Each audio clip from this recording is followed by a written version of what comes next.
My name is Daniel, and up until a few weeks ago, I would have described my life as stable, maybe even predictable.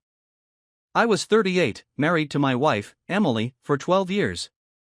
We had a comfortable home, decent jobs, and a life that, while not perfect, felt secure. If someone had told me then that my world would be turned upside down in the span of a few weeks, I would have laughed it off. But here I am now, struggling to make sense of the wreckage. Emily and I met in college, one of those whirlwind relationships that burned bright from the start. She was smart, confident, and had a way of making you feel like the most important person in the world when she talked to you. We got married young, built our lives together, and eventually settled into what I thought was a solid, loving partnership. Sure, there were ups and downs, but nothing major, at least nothing that I thought would lead to what happened next. Looking back, I can see there were cracks forming before I even noticed. Subtle changes, little things that I chalked up to stress or work. She had been working longer hours, which wasn't unusual since she had a demanding job in marketing. At first, I thought she was just exhausted, but then there were the late-night texts. She said it was work-related, and I believed her. Why wouldn't I? Then there were the nights out with her colleagues. Again, nothing strange. Emily had always been social, and networking was a part of her job. But it started happening more frequently. What used to be an occasional happy hour turned into weekly outings, sometimes twice a week. Still, I didn't question it. I told myself that this was just a phase. That she was just stressed. That things would go back to normal. Then came the first real sign that something wasn't right. It was a Friday night, and she told me she was going out for drinks with coworkers. That wasn't unusual, but something about the way she said it put me on edge. She was dressed a little too well for just a casual work outing, heels a bit higher, makeup a bit more deliberate. I told myself I was overthinking it. That night, I fell asleep waiting for her to come home. When I woke up, it was past 2 a.m., and she still wasn't back. My heart was pounding as I grabbed my phone. No messages. No missed calls. Nothing. Then, right as I was about to call her, I heard the front door quietly open. I stayed in bed, pretending to be asleep, listening as she tiptoed inside, trying not to wake me. Something was definitely wrong. The next morning, I casually asked her how her night was. She barely looked at me when she answered, "It was fine, just the usual." Lying. I could hear it in her voice. That was when the doubt started creeping in, sinking its claws into me. And once that seed was planted, I couldn't unsee the other warning signs. The way she suddenly seemed distant, like she was physically present but mentally somewhere else. The way she flinched when I reached for her phone. The way she had started being colder. Then, the real gut punch, the first undeniable clue. A single text message. I wasn't even trying to snoop. I was grabbing her phone from the coffee table to hand it to her when a message flashed across the screen. "I can't stop thinking about last night. When can I see you again?" My stomach twisted into knots. That was the moment I knew. Something was wrong. Something was very, very wrong. And I was going to find out the truth. That text message sat on Emily's phone screen for no more than 5 seconds before it faded away, but in that time, my entire world shifted. I felt the blood drain from my face, my hands suddenly ice cold. My stomach twisted into knots so tight I thought I might throw up right there on the living room floor. "I can't stop thinking about last night. When can I see you again?" It didn't say a name. Just a number. No contact picture. But it didn't matter. I knew. I didn't say anything. I handed Emily her phone, just like I'd originally meant to. She took it without looking up, completely unaware that I had just witnessed the moment my marriage fell apart. And I said nothing. Not because I wasn't angry. Not because I wasn't devastated. But because I needed more. I needed to be absolutely sure. I spent the rest of that evening in a haze, pretending nothing had changed when in reality, everything had. My mind raced with 1,000 thoughts. Who was it? How long had it been going on? Had she slept with him already? Did she love him? Or was I just some background figure in her life while she had her fun? I felt like an idiot. All the late nights, the sudden distance, the way she'd been dressing up more for work events, it had been right in front of me, and I ignored it like a fool. That night, as Emily climbed into bed next to me, I lay stiff, my heart pounding as she turned off her phone and set it on her nightstand. I stared at the ceiling, listening to her slow, even breathing as she drifted off to sleep. How could she lie next to me like this?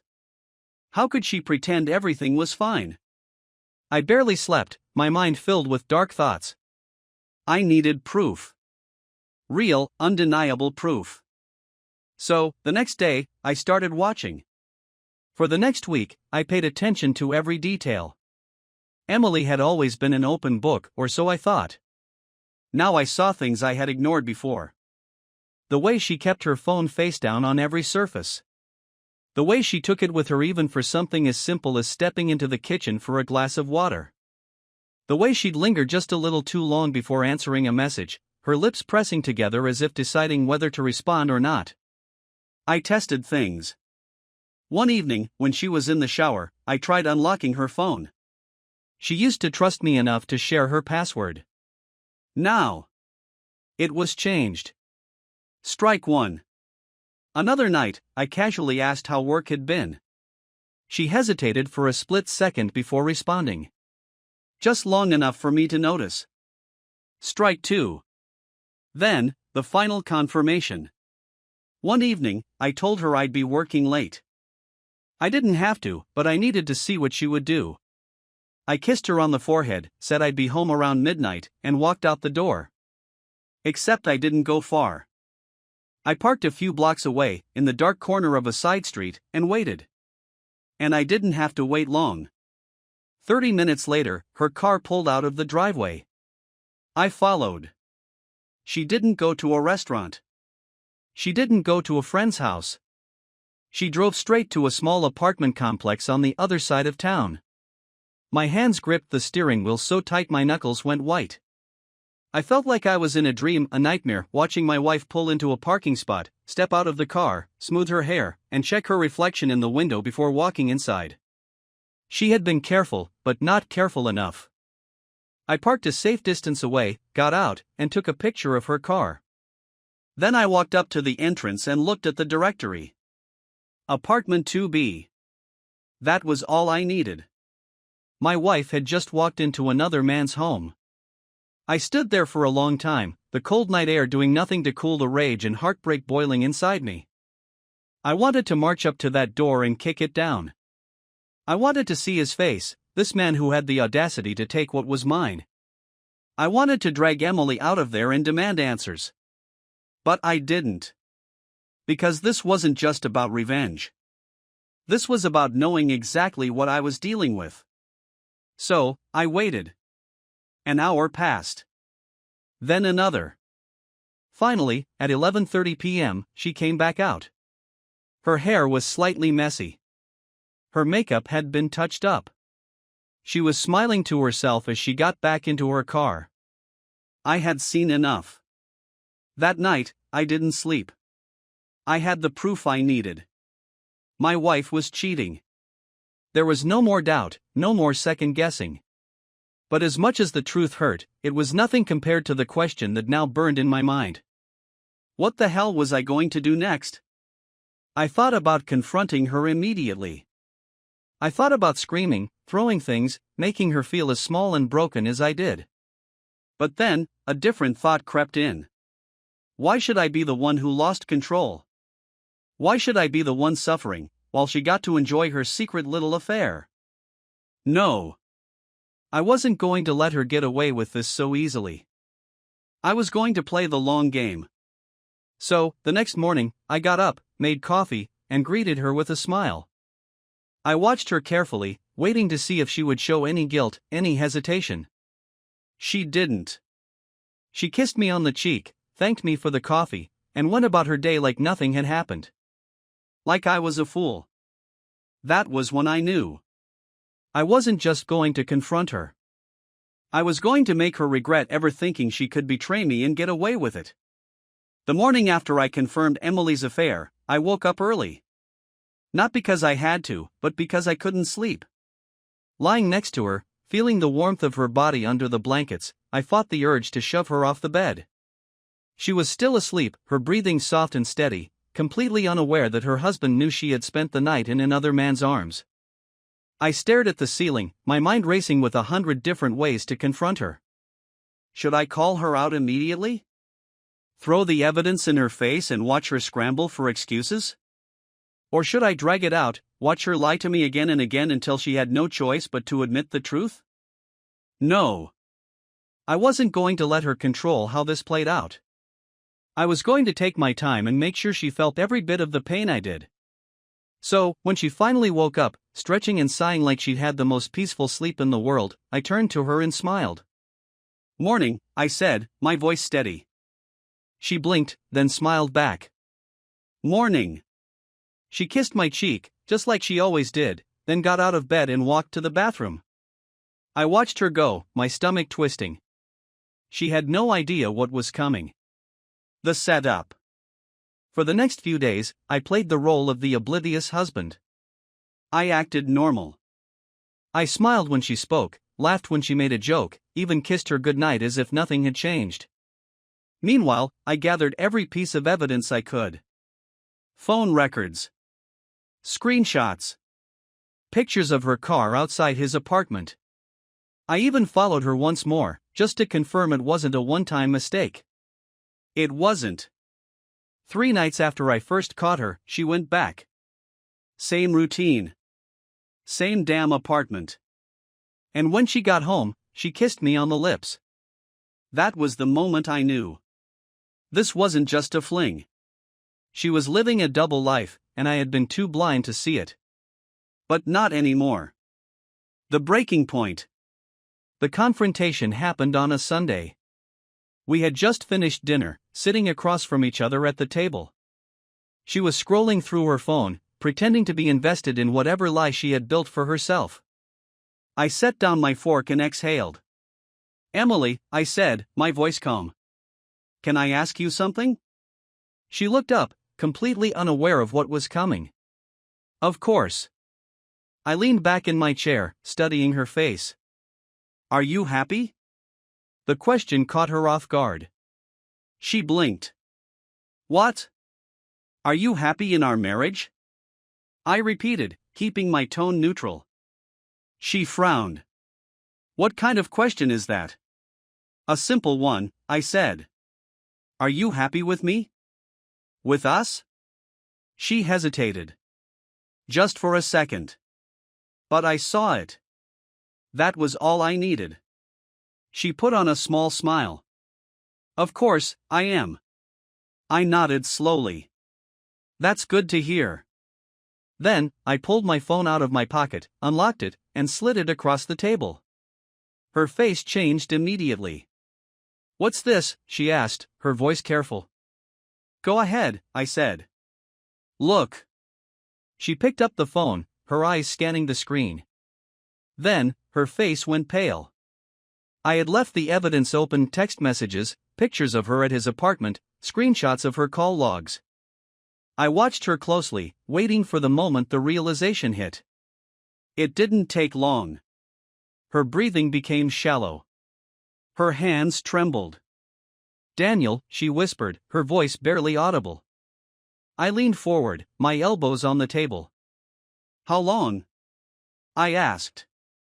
Her eyes snapped up to mine, filled with panic. How long?" I repeated, my voice sharper this time. She swallowed hard. "It's not what you think."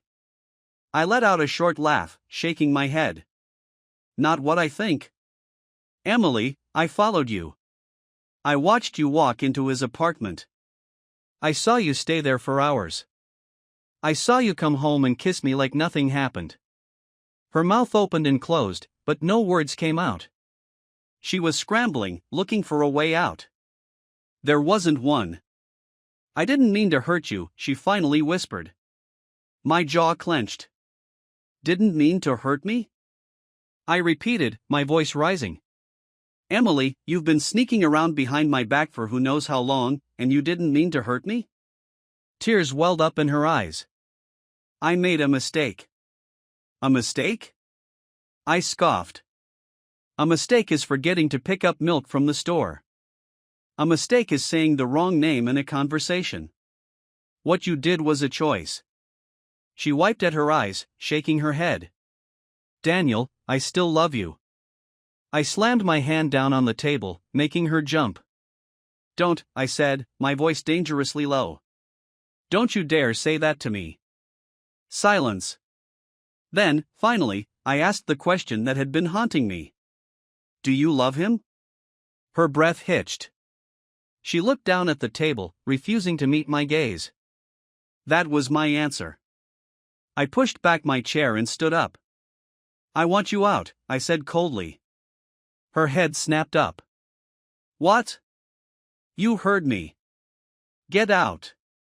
Daniel, please. I held up a hand. Save it. You made your choice. Now, live with it. Tears streamed down her face. Where am I supposed to go? I shrugged. Not my problem. She sat there, shaking, her shoulders slumped in defeat. And for the first time in weeks, I felt in control. The fallout. She packed a bag that night. I didn't watch. I didn't help. I just sat on the couch, staring at the wall, feeling nothing but emptiness. When she walked to the door, she turned back one last time. Is this really how it ends? She asked, her voice trembling. I met her eyes, my expression blank. No, Emily, I said. It ended the moment you decided I wasn't enough. She opened her mouth, then closed it. And then she was gone. The door clicked shut, and I was alone. I exhaled slowly, rubbing a hand over my face. The confrontation was over. But the war? That was just beginning. The silence in the house was deafening after Emily walked out. I sat there for a long time, staring at the front door, half expecting her to come back. To beg. To fight for our marriage. But she didn't. She had chosen another man, and now she had to live with that choice. I should have felt victorious. I should have felt relieved. Instead, I felt hollow. Betrayal is a strange thing. It doesn't just hurt. It changes you. It infects every part of your life, like a disease you can't cure. And as I sat there, alone in the wreckage of what used to be my marriage, a new thought took hold in my mind. This wasn't over. Not yet. I wasn't just going to sit here and let Emily walk away, guilt-free, to continue her affair as if nothing had happened. No. She had ruined my life. It was time I returned the favor. The plan. Revenge is a funny thing. People say it won't make you feel better. That it's better to be the bigger person, to walk away with your dignity intact. Screw that. I didn't want dignity. I wanted justice. So, I spent the next few days doing what I do best, planning. I already had the evidence of Emily's affair. The pictures, the text messages, the call logs. But I needed more. I needed to destroy her and the man she cheated with. His name was Ryan Harper, and from what I had gathered, he was a married man. That's right. My wife wasn't just a cheater, she was helping someone else cheat on his wife, too. And that gave me the perfect weapon. I spent the next 2 days digging. Ryan's wife's name was Melissa. She was a nurse at a nearby hospital, and from what I could tell, she had no idea her husband was screwing my wife. Yet. I made sure she would soon. I printed out everything I had, the texts, the pictures of Emily sneaking into his apartment, the phone records. I put it all in an envelope, sealed it, and wrote her name on it. Then I drove to her house. Dropping the bomb. Ryan and Melissa lived in a nice suburban neighborhood, one of those cookie-cutter streets where every house looked the same. I parked a block away and walked to their front door, my heart pounding. This was it.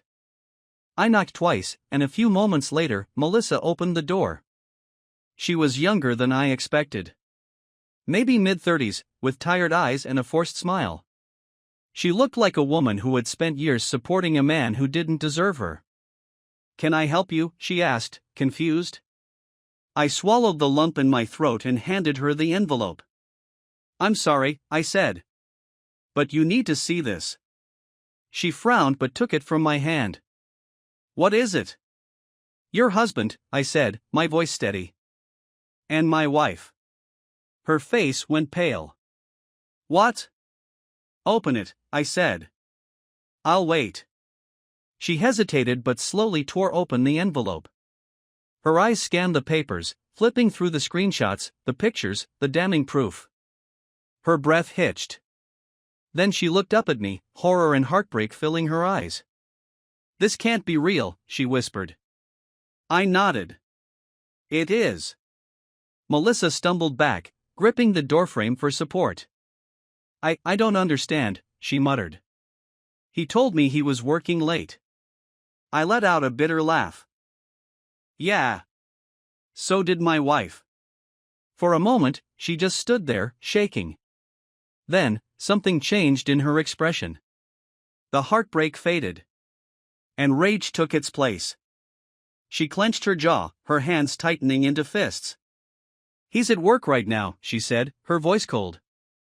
"But when he gets home, he's done." I nodded, feeling a dark satisfaction settle in my chest. That was one down. But I wasn't finished yet. Public humiliation. Destroying Ryan's marriage wasn't enough. Emily had spent years building up her reputation. She had a high-paying job, a network of friends, and a carefully crafted image. I wanted to shatter it. I waited until Friday night, one of those nights where Emily and her coworkers went out for networking drinks. I knew the bar. Knew where she'd be. So, I printed out a few dozen copies of the evidence, her affair, her messages, her betrayal. And I made sure everyone got a copy. I walked into the bar just as she was laughing with her colleagues, a glass of wine in her hand. She looked up and saw me, and for the first time since I confronted her, I saw fear in her eyes. "Daniel," she stammered, standing up. "What are you doing here?" I smiled. "Just dropping off some reading material." Then, I started passing out the papers. Her co-workers took them, flipping through the pages. Some gasped. Some whispered. One even laughed. Emily lunged for me, her face red with humiliation. "What the hell are you doing?" she hissed. I leaned in, my voice calm. "Making sure everyone knows exactly who you are." She snatched a handful of the papers, her hands shaking. "You're insane," she whispered. I shrugged. "Maybe. But at least I'm not a lying, cheating piece of trash." Then, I turned and walked out, leaving her standing there, exposed and ruined. I could hear the murmurs, the whispers, the judgment. And for the first time in weeks, I felt like I won. The final goodbye. I didn't hear from Emily after that. Not directly, anyway. Mutual friends told me she tried to play the victim, claiming I was abusive and unstable. But the evidence spoke for itself. Her job found out. Ryan lost his marriage. And me? I was free. I won't lie and say it didn't hurt. Some nights, I lay awake wondering how the woman I loved could betray me so completely. But then I remember the text message that started it all. "I can't stop thinking about last night. When can I see you again?" And I smile. Because she won't be getting messages like that anymore. Not from him. Not from me. Not from anyone. She was alone now. And that was the best revenge of all. It had been 2 weeks since I blew up Emily's life. 2 weeks since I exposed her affair. Since I handed Ryan's wife the evidence. Since I humiliated Emily in front of her friends and co-workers. And in those 2 weeks, my phone had been eerily silent. No texts. No calls. No emails. Emily had vanished from my life just as quickly as she had shattered it. I thought I was fine with that. I told myself I didn't need to hear from her. That I didn't want to hear from her. But deep down, I knew it wasn't true. There was unfinished business between us. And whether I liked it or not, she wasn't going to disappear forever. I knew it was only a matter of time before she resurfaced. And sure enough, it happened on a Tuesday evening. I had just come back from work when my phone buzzed. "Emily, we need to talk. Tonight. Please." I stared at the message for a long time, debating whether to respond. What more was there to say? She had already lied, cheated, and humiliated me. I had returned the favor. We were done. But curiosity is a dangerous thing. And despite everything, I wanted to see what she had to say. So, I responded. "Me, fine. My place. 8 p.m. The final meeting." At 7:55 p.m., I heard a knock at the door. Right on time. I took a deep breath before opening it. And there she was. Emily. She looked different. Not in the way I had expected. I thought she'd look defiant, furious, ready to fight. But she just looked tired. Her eyes were swollen, her hair was messy, and she was wearing an old sweatshirt instead of her usual fashionable outfits. She stepped inside hesitantly, as if she was expecting me to slam the door in her face. Maybe I should have. But instead, I stepped aside and let her in. She stood awkwardly in the middle of the living room, wringing her hands. The same hands that had been all over another man just weeks ago. I clenched my jaw, forcing the anger down. "Say what you need to say," I said, my voice cold. She took a deep breath, blinking back tears. "I deserved what you did to me," she whispered. I raised an eyebrow. "Which part?" Her lips trembled. "All of it." I scoffed. "Good to know you finally grew some self-awareness." She winced. Silence stretched between us. Then, she finally spoke again. "I never meant for it to get this far." I laughed bitterly. "That's the thing about affairs, Emily. They don't just happen. You make choices." Repeatedly. "I know," she whispered, looking down at the floor. "I fucked up." "No shit." Another silence. Then, she finally looked me in the eye. "I lost everything," she said. "Ryan won't even talk to me. My friends? They've all ghosted me. I might get fired." I shrugged. "Sounds like the consequences of your own actions." She flinched. "Do you even care?" I stared at her, my expression blank. "Not really." That broke her. She let out a soft, broken laugh, one that sounded more like a sob. "I thought you'd always love me," she whispered. My chest tightened. I had loved her. For years. But love doesn't survive betrayal. I took a slow breath before answering. "I love the person I thought you were," I said. "But that person doesn't exist anymore." Tears rolled down her cheeks. She wiped them away quickly, as if embarrassed to cry in front of me. For a brief moment, I felt something close to pity. Then I remembered all the lies. The nights she spent in his bed. The way she kissed me while laughing at my stupidity behind my back. The pity vanished. "Why did you even come here, Emily?" I asked. She swallowed hard. "I don't know," she admitted. "Maybe I thought there was a chance you'd forgive me." I sighed, shaking my head. "I don't hate you, Emily," I said honestly. "But I don't forgive you." Her face crumbled. "But, what if?" "No." I cut her off before she could finish. "There's no what if," I said firmly. "There's no fixing this. There's no getting back together. You made sure of that." She stared at me, desperate. "Daniel, please," she whispered. I shook my head. "You made your choice. Now live with it." She let out a soft, shaky breath. Then, finally, she nodded. "I'm sorry," she whispered. I didn't respond. Because at the end of the day, her apology meant nothing. She turned, walking toward the door. She paused for a second, as if expecting me to stop her. I didn't.